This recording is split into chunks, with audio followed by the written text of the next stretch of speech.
The PM claimed India is generating long-term instability. He also called on the world to condemn India's crimes against Kashmiris. On Friday, Prime Minister Imran Khan claimed India's aggressiveness threatens regional stability. No more Cold War, he declared. The PM met with leaders of key Chinese think tanks, universities, and the Pakistan Study Center. Ershad commended China for its continuous support for the IIJO&K conflict, highlighting the significance of Pak-China ties for regional peace and development.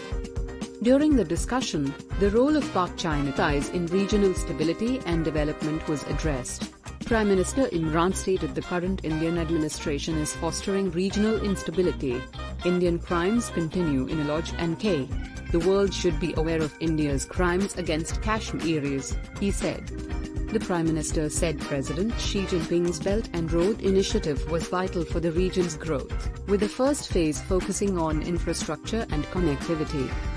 He said that maintaining peace and security in Afghanistan is in both Pakistan and China's interests. He emphasized that the international community should not abandon Afghans. On Kashmir Solidarity Day, the Senate on Friday reiterated its complete solidarity with Kashmiris and demanded that Indian Prime Minister Modi and the fascist organization RSS be held accountable for their crimes against humanity and unspeakable atrocities against the people of Indian illegally occupied Kashmir. On the eve of Kashmir Solidarity Day, the House, led by Senator Krishna Kumari, stopped question hour and dedicated the whole session to the Kashmir problem. On August 5, 2019, India took unlawful and unilateral moves that violated all UN resolutions related to Jammu and Kashmir, the House of Representatives fiercely rejected. It reads, in part, the Senate salutes the bravery and valor of those in Indian illegally occupied Kashmir on this day of solidarity with the Kashmiri people and strongly condemns the continuing Indian human rights abuses, war crimes, and breaches of international humanitarian law in IIOJ&K. Innocent Kashmiris have been slain, unfairly detained, or gathered up since August 5, it claims.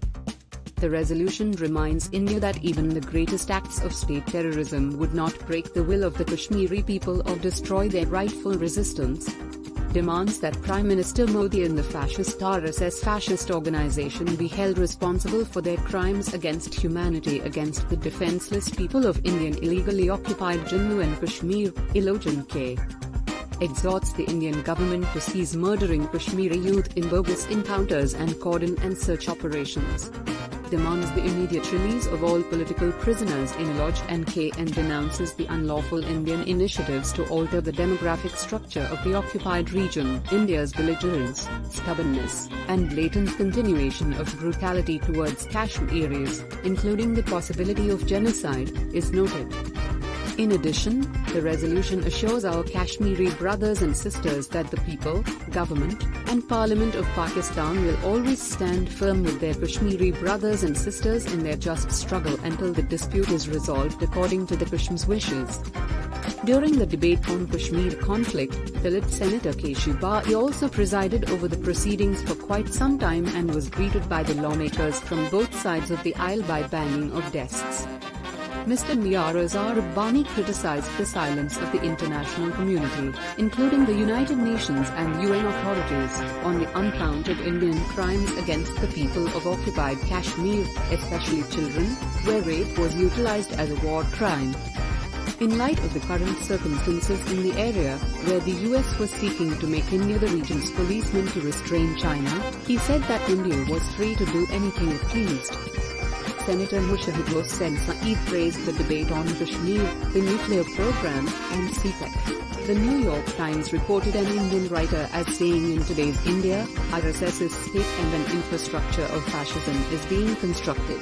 In India, there are the makings of genocide, beginning with Kashmir and Assam against Muslims, he stated, citing Dr. Gregory Stanton, head of Genocide Watch. The senator encouraged the administration to take notice. A clear India policy is required, he said. He also wanted the RSS prosecuted for war crimes when persons like Dr. Stanton already were. India's pluralist, secular, and inclusive face has been shown. Mr. Imran Khan had skillfully revealed India's corrupt face to the world, and the international community had taken notice, Dr. Shahzad Wasim remarked. Senator Tahir Bizenjo noted that only China was with Pakistan and Kashmir, citing the other four nations' significant market and global economic interests.